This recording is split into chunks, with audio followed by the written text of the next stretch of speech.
Have you ever used clay in an art class? I'm sure you have. Though that's not the sort of clay I'm going to be using today. 6 months ago, I bought my first polymer clay colors and tools. Since then, I've been making my own charms, keychains, and other cute creations. Polymer clay pandas are a great beginner charm as they're easy to make and they don't require many tools. Today, I'm going to be teaching you 4 things. I'm going to be teaching you where to get polymer clay, how to clean and clear your workspace, how to make a polymer clay panda, and finally, how to bake and glaze your creations. The first step is to get the clay and other tools. Primo and Fimo are the most popular polymer clay brands, and they make most every color. For the panda, you'll just need 2 colors, white and black.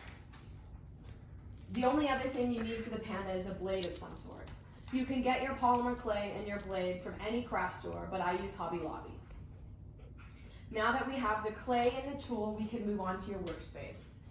To clean up your workspace, you're going to need a baby wipe and some sort of cloth duster or something like that. The first step will be to tidy up and make sure there's enough room in your area for you and your materials. The second step will be to wipe it down with your baby wipe or something like that. The third and final step for a clean and clear workspace is to dry it off. Now, we've got the tools, the clay, and the knowledge of cleaning your workspace, so next up is making the panda itself. The first step for making the panda is to get your white clay and roll out about a dime-sized ball for the head, and then a nickel-sized ball for the body. The next step is to get 2 black clay and roll out 2 small balls for the eyes, as well as another even smaller ball for the nose. After that, you'll take more black and roll out 1.5 inch long line, and then you'll cut it in half like this to make the arms. Then you'll attach them to your panda's body. Next up, you'll get 2 more balls of black clay for the feet, and you'll stick them on the feet, the bottom. And then finally, you're gonna grab 1 more ball of black clay and attach it to your panda's backside for the tail. Now that we have the clay, the tools, the knowledge of the workspace, and the knowledge of how to make the panda, let's move on to how to bake and glaze your charms. The final step of polymer clay charms is to bake them and glaze them. To bake them, you're gonna stick it in the oven for about 15 minutes per 1/4 inch thickness at around 275 degrees Fahrenheit.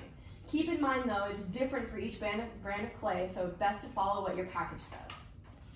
After you bake them, you can glaze your charms with UV resin or polyurethane wood glaze. That's optional though. Another way to bake them better is to stick them on top of wax paper with an aluminum foil tent above.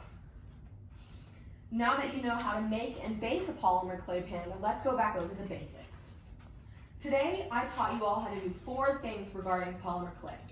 I taught you where to get polymer clay from, I taught you how to clean and clear your workspace, I taught you how to make a polymer clay panda, and finally, I taught you how to bake and glaze your creations. Many people use regular and polymer clay to make charms, keychains, earrings, and other cute creations. Pandas are an easier form to make and are great for practicing basic polymer clay techniques. Once you get the hang of it, you can create anything. There is no limit. If you do try to make a polymer clay panda at home, just keep in mind you don't have to follow my sizes, my measurements. Those are just what I use.